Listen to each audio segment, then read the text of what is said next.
In this video, I'll show you how to sell digital downloads on Etsy. First, choose a profitable niche. Research what people are searching for on Etsy, study successful shops, and find a gap where your digital products can stand out.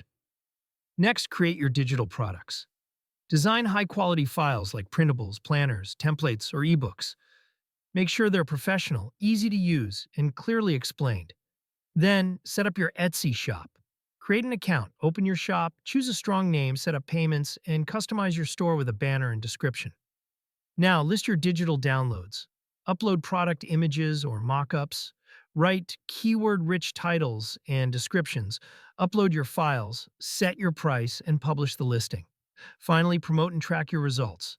Use social media, Etsy SEO, and ads to get traffic. Then monitor your stats and improve what works.